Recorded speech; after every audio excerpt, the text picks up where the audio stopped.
猎物，却是没能杀人的寒风。老师，对不住了，这次也连累您了。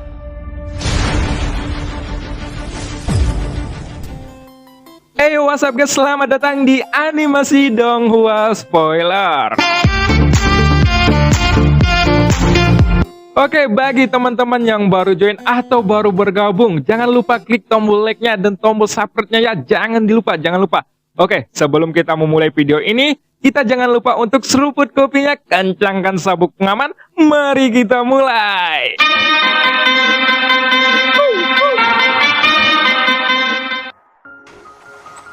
Pada episode sebelumnya diceritakan, Taisu 9 dan Taisu 10 menyerang Malaikat Maut. Namun, mereka tidak mampu menandingi kekuatan dari Malaikat Maut.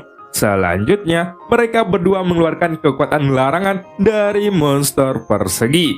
Di sisi lain, Xiaoyan segera menuju Malaikat Maut untuk mengambil armor dari pasukan Taisu yang dibunuh oleh Malaikat Maut. Dan scene pun berganti. Terlebih lagi, pada saat ini, pembunuhan terus-menerus dilakukan oleh si Malaikat Maut, di mana pembantaian ini sangat berdampak besar pada pasukan Taisu. Satu persatu, kekuatan yang kuat dari masing-masing kubu membuat tidak ada satupun dari pejuang Taisu di sekitarnya yang berani untuk mengambil inisiatif bertarung melawan sang Malaikat Kematian. Jadi, mereka harus menemukan cara untuk menyingkirkan raksasa perunggu yang aneh ini. Tetapi saat ini tubuh Taisu 9 dan Taisu 10 menjadi agak kaku. Oleh karena itu, jika mereka tidak mengguncangnya karena serangan ini, mereka mau tidak mau harus mundur. Bahkan jika mereka tidak bisa. Hal ini dikarenakan jika mereka tidak mundur, diperkirakan keduanya akan ditembak mati oleh serangan tombak perunggu yang kuat dari Malaikat Kematian. Sang Malaikat Kematian itu memegang tombak perunggu dengan satu tangan. Atau dengan kata lain, sejak Malaikat Kematian bergerak, sampai sekarang dia selalu memegang tombak itu dengan tangan kirinya. Jadi, dia telah membunuh lebih dari 200 orang pasukan Taisu. Hanya dengan satu tangannya, bisa dibayangkan betapa kuatnya kekuatan dari Malaikat Kematian itu. Pada saat ini, si Malaikat Kematian memegang senjata perunggu dengan satu tangan, dan dia memegangnya di depan tubuhnya. Sementara itu, para hantu Taisu 9 menghantam di bagian kiri, dan Taisu 10 menghantamnya di bagian kanan. Suara emas dan besi bertabrakan pun terdengar, dan tiba-tiba medan perang langsung menyala dengan percikan api. Sepertinya kekuatan terlarang ini memang kuat, karena serangan itu bisa menahan serangan sengit dari tombak perunggu si Malaikat Kematian. Kita sedang tertekan, jangan menahan diri. Keluarkan semua kekuatan yang ada di segel Dewa Lautmu. Kita harus memusnahkannya sekarang, ucap Taisu 9 sambil berteriak. Mendengar ini, Taisu 10 pun segera menganggukkan kepalanya, dan ia juga bersiap untuk mengeluarkan kekuatan penuh dari teknik terlarangnya. Setelah itu, 4 kristal merah di dada Taisu 9 kembali berkedip dengan cahaya emas yang gelap, yang kemudian kekuatan keabadiannya yang agung mengalir lebih banyak lagi. Di sisi lain, kekuatan keabadian yang lebih banyak juga mengalir ke 10 pedang hantu Taisu 10, hanya untuk melihat bahwa setelah kekuatan keabadian ini mengalir masuk, nyala api yang berwarna ungu hitam langsung memadat di tubuh pedangnya. Setelah mengumpulkan kekuatan dengan berbagai cara, keduanya pun memusatkan kekuatan keabadiannya di ujung pedangnya, yang kemudian mereka pun bersiap untuk melepaskan serangan sengit. Dia sudah tertekan saat ini. Jika dia tidak bisa mengelak dari gerakan kita kali ini, kita pasti akan menembus armor perunggunya, ucap Taisu 9 sambil mendengus dingin, dan wajahnya yang terlihat penuh dengan percaya diri. Pada saat yang sama, Taisu 10 juga menyemburkan kekuatan abadi yang agung, dan dengan suara keras, ada segel Dewa Laut yang muncul di pedangnya secara tiba-tiba. Dan dengan munculnya simbol ini, kekuatan penekannya secara langsung menyelimuti sang Malaikat Kematian. Di sisi lain, tampaknya sang Malaikat Kematian juga tidak dapat bergerak di bawah tekanan dari segala laut itu, yang tentu saja sosoknya bahkan tidak bisa banyak bergerak untuk saat ini. Melihat adegan ini, meskipun Xiaoyan tidak menunjukkan rasa takut di wajahnya, tetapi tubuhnya sedikit menjauh dari pertarungan itu. Dan ketika dia melihat seni bela diri terlarang di tangan Taisu 9 dan Taisu 10, Xiaoyan pun sedikit mengangkat alisnya. Kekuatan kedua senjata ini bisa dibilang bukan senjata biasa, karena bukan prajurit biasa yang bisa menahan kekuatan abadi yang begitu kuat. Selain itu, karena kekuatan yang luar biasa ini, tampaknya senjata itu bisa disebut sebagai senjata terlarang. Sejauh ini, aku khawatir pasukan Taisu belum mengungkapkan kartu andalan mereka yang sebenarnya. Gumam Xiaoyan sambil memperhatikan pertarungan. Sementara itu, di bawah tekanan kuat dari segel Dewa Laut, api hitam ungu dari ujung pedang hantu Taisu 9 tiba-tiba berubah menjadi seberkas cahaya, yang kemudian cahaya ini menembak ke arah ke malaikat kematian. Dalam sekejap, api hitam ungu pun menyelimuti si malaikat kematian. Dan sosok tinggi itu tampaknya tidak berencana untuk menghindari serangan ini. Tapi saat ini api hitam itu sudah menyala dengan sangat terang dan menutupi seluruh tubuh sosok malaikat maut. Melihat bahwa malaikat kematian tidak mengambil gerakan untuk menghindar, sebuah cibiran pun langsung terdengar dari balik armor Taisu 9, seolah-olah dia telah memenangkan pertarungan ini. Sebenarnya, dia masih khawatir dengan serangannya. Apakah serangannya akan mengalahkan Dewa Kematian atau tidak? Namun, dia tidak bisa ragu saat ini, karena semua kekuatan keabadiannya sudah dikerahkan untuk serangan kali ini. Pada saat ini, nyala api berwarna hitam ungu mengembun dengan panik dari ujung pedang hantu, yang tampaknya Taisu 9 berniat mengambil kesempatan ini untuk membunuh sang malaikat kematian secara langsung. Taisu 10, jangan kendorkan seranganmu. Terus tekan dia, pastikan dia bisa dilenyapkan dengan teknik ini. Jangan lewatkan kesempatan seperti ini, ucap Taisu 9 sambil berteriak. Mendengar teriakan ini, Taisu 10 pun menganggukkan kepalanya dengan tajam, dan dia segera menggunakan semua kekuatan keabadiannya untuk dialirkan ke dalam segel Dewa Laut. Dalam situasi saat ini, untuk berurusan dengan kekuatan menakutkan dari sang malaikat kematian, tampaknya mereka berdua harus menekan sosok itu secara terus-menerus. Di sisi lain, ketika melihat pemandangan ini, Xiaoyan yang ada di samping malaikat kematian yang masih penuh dengan kepercayaan diri, dia tampaknya masih memiliki beberapa kekhawatiran tentang apakah si malaikat kematian akan bisa menang atau tidak. Akan tetapi, ketika dia menoleh untuk melihat si rubah iblis berekor 9 dan juga senior labu dewa yang lainnya, tampaknya mereka masih terlihat santai, seolah sang malaikat maut tidak akan kalah dalam pertarungan ini. Sehingga Xiaoyan pun menenangkan pikirannya untuk mengikuti mereka. Terlihat dalam hal ini bahwa orang-orang itu sudah mempermainkannya sampai sekarang. Dengan kekuatan mereka yang tidak biasa, meskipun sang malaikat kematian memang kuat, Xiaoyan khawatir bahwa mereka tidak akan terlalu lemah untuk menghadapi pasukan Taisu di masa depan. Hanya saja, Xiaoyan tidak tahu kenapa mereka ingin menipunya dan menyembunyikan kekuatan mereka yang sebenarnya. Mungkin di mata para senior itu, orang-orang seperti pasukan Taisu tidak benar-benar mengancam Xiaoyan. Jadi, mereka tidak membunuh mereka dengan mudah. Tentu saja, mungkin juga ada alasan lain yang tidak diketahui oleh Xiaoyan. Pada saat ini, Xiaoyan pun menatap sang ratu yang masih duduk manis di atas naga emasnya. Kemudian, dia tiba-tiba mengerti sesuatu. Matanya pun langsung tertuju pada rubah iblis berekor 9, pendekar pedang gila, dan senior yang lainnya. Lalu pupil matanya tiba-tiba sedikit menyusut. Mungkinkah mereka... Gumam Xiaoyan di dalam hatinya. Sebuah kejutan pun muncul di wajah Xiaoyan. Lalu, matanya pun kembali tertuju pada sosok malaikat kematian yang sedang ditekan oleh pedang hantu dan segel Dewa Laut. Pada perjalanan yang sebelumnya, ketika Xiaoyan membutuhkan para senior itu, para senior labu dewa akan membantunya tanpa ragu-ragu. Tapi kemudian, mereka berhenti memberikan bantuan pada Xiaoyan. Tampaknya itu karena para senior labu dewa merasa bahwa terlalu banyak bantuan akan membuat Xiaoyan terlalu bergantung pada kekuatan orang lain. Tetapi sekarang ketika Xiaoyan berpikir dengan hati-hati, dia malah berpikir sebaliknya. Labu dewa bermata 9 itu membutuhkan banyak jiwa untuk menunjukkan kekuatannya, dan keberadaan jiwa dalam jumlah besar ini tidak diketahui untuk apa. Tetapi mengapa labu dewa perlu diisi dengan jiwa yang sangat banyak ini? Hanya ada satu jawaban untuk pertanyaan itu, yaitu para senior di labu dewa itu hanyalah sisa jiwa yang hidup di dalam labu dewa, dan mereka membutuhkan banyak jiwa untuk keluar dari labu itu. Oleh karena itu, bayi iblis kematian, rubah iblis berekor 9, pendekar pedang gila, Suling Jun, dan gadis bayangan di labu dewa bermata 9 sudah lama mati. Dan yang tersisa kali ini hanyalah jiwa mereka. Mereka telah mati dalam pertempuran di masa lalu. Tampaknya, sang dewa tertinggilah yang menggunakan kemampuannya untuk menjaga jiwa mereka, yang kemudian dia menyimpannya di dalam labu dewa bermata 9. Jadi, bukanlah alasan kenapa mereka tidak ingin membantu Xiaoyan dalam pertempuran sebelumnya. Tetapi, mereka sebenarnya membutuhkan banyak jiwa untuk keluar dari labu dewa. Dan untuk mengumpulkan banyak jiwa ini, itu bukanlah sesuatu yang sangat gampang.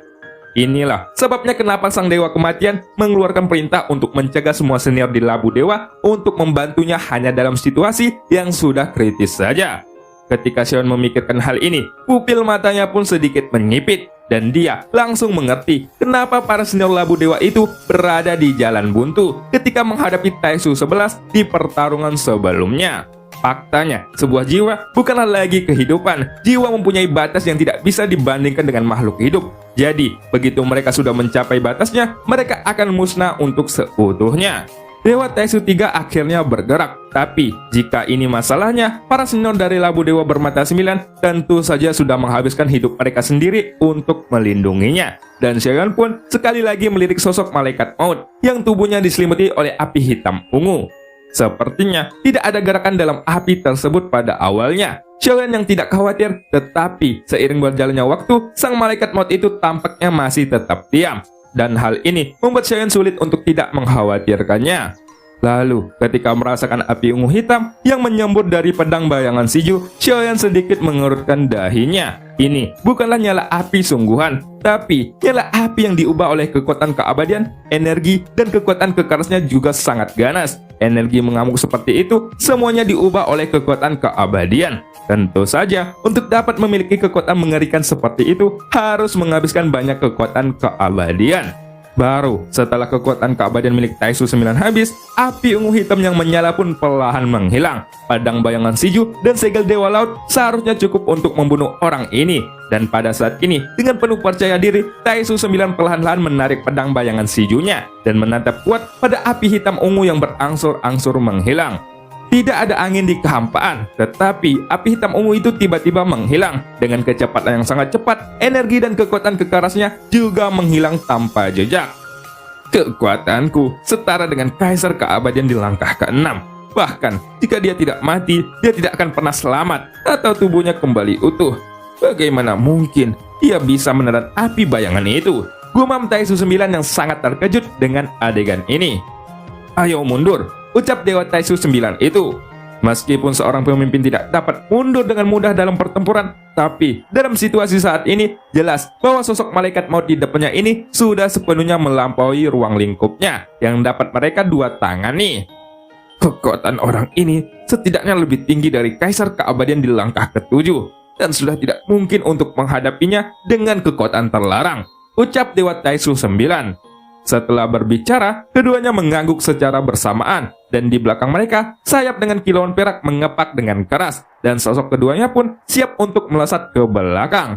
Tetaplah di tempat, kalian tidak bisa lari dariku, ucap sang malaikat maut. Tentu saja, pada saat ini, teriakan lembut lainnya datang dari balik topeng perunggu, dan suara itu jatuh seperti sebuah keputusan. Detik berikutnya, sayap di belakang kedua Dewa Taisu itu pun tiba-tiba berhenti, dan mereka hanya bisa melayang di tempat. Tampaknya, semua pergerakan mereka sudah mematuhi perintah sang malaikat maut. Ketika keduanya berhenti, dari pelindung kepala si malaikat maut, api hitam ungu memadat menjadi bola energi hitam di depannya. Dan api ungu hitam itu pun akhirnya menyembur keluar. Sampai pada akhirnya, bola hitam pun naik hingga ratusan kaki melawan angin. Kemudian, bola hitam dengan cepat bergerak menuju dua Dewa Taisu yang saat ini masih melayang di tempat. Ketika melihat bola hitam setinggi 100 kaki, Dewa Taisu 9 dan Taisu 10 tentu saja terkejut. Mereka pun berjuang keras di dalam hati mereka. Akan tetapi, keduanya mendapati bahwa tubuh mereka sama sekali tidak bisa bergerak. Mereka hanya bisa menyaksikan tanpa daya pada saat seni bela diri terkutuknya yang awalnya berurusan dengan sang malaikat maut malah berbalik menyerang mereka saat ini. Tidak hanya itu, krisis kematian yang kuat juga tiba-tiba menyelimuti keduanya. Perasaan ini langsung membuat mereka berdua panik dan mereka hanya bisa meminta bantuan Dewa Taisu II serta yang lainnya. Namun, bola hitam setinggi 100 kaki itu sudah menyelimuti mereka berdua dalam sekejap. Dan sosok malaikat maut juga melepaskan serangan dengan tombak perunggu yang terus menghantam mereka berdua. Kemudian, bola hitam setinggi 100 kaki yang dipadatkan oleh seni bela diri terkutuk itu sepertinya sedang sekarat ketika sang malaikat maut itu meledakkan secara langsung dan kekuatan yang kuat juga segera menghempaskan mereka berdua. Akan tetapi, sosok malaikat maut itu tidak mundur karena ledakan ini, dan dia masih menyerbu ke dalam ledakan dengan telapak tangannya yang memegang tombak perunggu. Hanya dua suara ledakan keras yang terdengar dari praktisi Taisu 9 serta praktisi Taisu 10 juga dihempaskan cukup jauh dari ledakan tersebut. Tidak hanya itu, tubuh mereka kini seperti terdistorsi. Armor dewa palsu di dada mereka telah runtuh, dan seluruh tubuh bagian atas mereka bahkan rusak sampai berdarah-darah. Jejak kehidupan keduanya dengan cepat menghilang. Tentu saja, cedera seperti itu akan membutuhkan waktu yang sangat lama, bahkan bagi dewa pertempuran untuk pulih. Pada saat ini, lebih dari selusin Dewa Taisu meraung. Tampaknya mereka berniat untuk melukai sang malaikat maut secara serius. Tetapi, sebelum selusin orang itu mendekat, tubuh Taisu 9 dan Taisu 10 langsung meledak. Sampai-sampai darah dan daging mereka berterbangan. Kini, di tempat itu tidak ada kehidupan yang tersisa. Sungguh metode yang mengerikan, gumam Xiaoyan yang kini mengagumi kekuatan sang malaikat maut. Di sisi lain, pada saat mereka berdua meledak, mata Xiaoyan bersinar dengan penuh cahaya bahagia. Itu karena armor dewa palsu yang mereka kenakan sebelumnya bahkan lebih tinggi dari level Xiaoyan saat ini. Jadi, Xiaoyan pun segera bergegas menghampiri mayat keduanya. Jika tidak, armor dewa palsu dari kedua orang ini akan diambil kembali oleh pihak dunia Taisu. Setelah kedua orang ini mati, armor dewa palsu juga bergerak seperti biasa. Itu berubah menjadi bola cairan perak dan Xiaoyan pun langsung mengulurkan tangannya ke arah yang terdekat. Tepat ketika Xiaoyan hendak menangkapnya, hembusan angin yang kuat tiba-tiba menerpa tubuhnya dan armor dewa palsu tersebut juga tersedot oleh suatu kekuatan. Segera Xiaoyan pun mengangkat kepalanya dan melihat bahwa kekuatan itu ternyata berasal dari salah satu praktisi Taisu yang sudah mengambil armor dewa palsu terlebih dahulu. Akan tetapi, sosok praktisi Taisu ini ternyata tidak langsung pergi, dan sepertinya dia malah memperhatikan Xiaoyan untuk sementara waktu. "Kamu bukan salah satu dari pihak dunia Taisu," ucap sosok praktisi Taisu tersebut. Dan ketika dia berbicara, suaranya sangat lembut dan jelas bahwa sosok dewa Taisu ini adalah seorang wanita. Apakah memang sudah terlihat jelas bahwa aku bukan bagian dari kalian?" ucap Xiaoyan sambil mengangkat bahunya. Kamu sudah mencuri armor dewa palsu milik dunia Taisu. Kamu telah melanggar hal tabu dari dunia kami. Jadi, tidak peduli apakah kamu menang atau kalah. Dalam pertempuran hari ini, kamu harus mati, ucap praktisi Taisu itu sambil memancarkan aura mencekam. Ketika Xiaoyan melihat ke dadanya, armor yang menonjol itu tampak seperti senjata besar, dan segera armor dewa palsu akan dipasang sesuai dengan tubuh sang pemiliknya, lalu akan berubah menjadi yang paling cocok untuk pemiliknya. Oleh karena itu, tidak diperbolehkan ada kebanggaan palsu di balik armor dewa palsu ini. Tentu saja, selain penampilan yang sedikit terpuji, yang diperhatikan Xiaoyan adalah 5 kristal merah di dadanya dengan cahaya tipis yang bersinar. Ini adalah jumlah kristal merah terbesar pada armor dewa palsu yang sudah dilihat Xiaoyan sejauh ini. Dan ketika Xiaoyan menggerakkan matanya lagi, ada angka sederhana di lengannya. Itu adalah nomor 3. Kini, Xiaoyan tidak menyangka bahwa sosok Dewa Taisu 3 berencana untuk menghabisinya saat ini.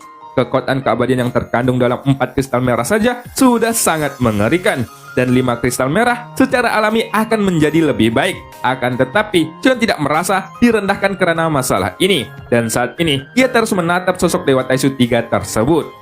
Tampaknya, armor dewa palsu yang kamu kenakan memiliki level yang lebih tinggi daripada mereka berdua.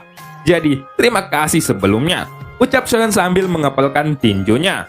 Taisu 3 pun sedikit terkejut. Tubuhnya yang terbentuk oleh armor dewa palsu tampak sempurna, dengan postur yang ramping, digantung dengan 2 buah melon indah, dan lekukan yang sangat sempurna. Akan tetapi, Xiaoyan sama sekali tidak tertarik pada sosoknya. Dan sekarang, di dalam hati Taisu 3, dia memiliki ide yang sederhana. Di sisi lain, di dalam benak Xiaoyan, dia sangat ingin membunuh orang ini. Karena bagi Xiaoyan, tidak ada bedanya apakah dia adalah laki-laki atau perempuan. Hanya saja, untuk menghadapi Dewa Taisu 3 ini, kekuatan keabadian yang terkandung dalam 5 kristal merahnya pasti akan sangat sulit untuk ditandingi.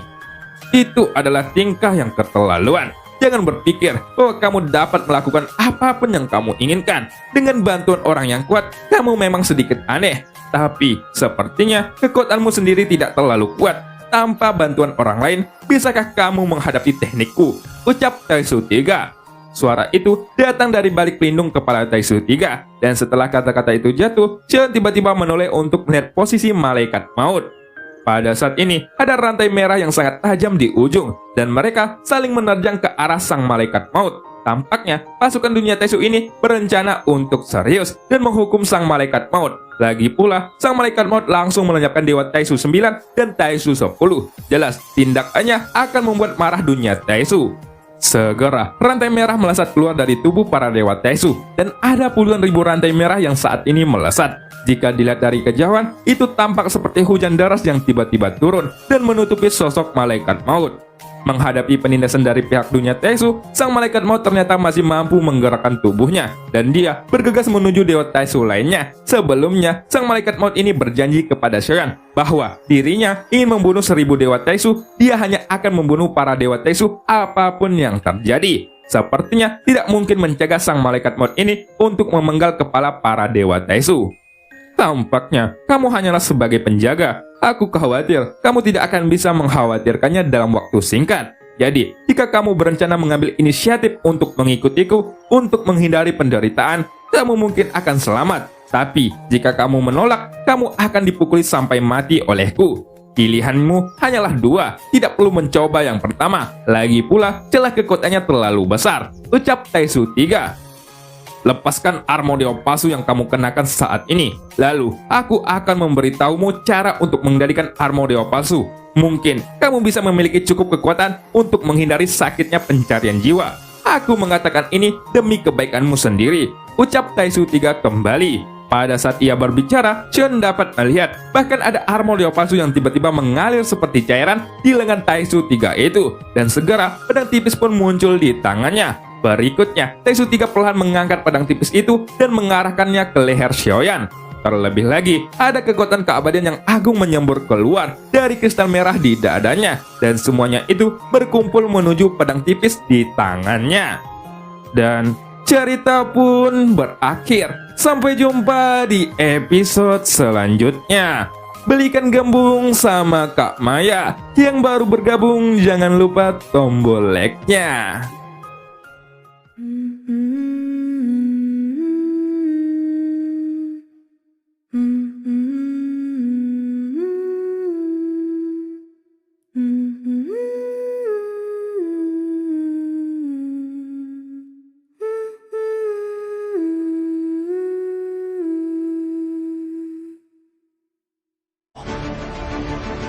一旦被他们锁定了位置，我们俩都会性命堪忧。所有的隐忍，是为了这一天。我已经等待了太久。今天若是你能够安然无恙地走下擂台，萧炎从此不再踏进迦南学院半步。他迟早会发现的。既然如此，就给他一个惊喜吧。今天，我不会让你们两人彻底的闭上嘴。就算他还活着，你们之间也绝不可能。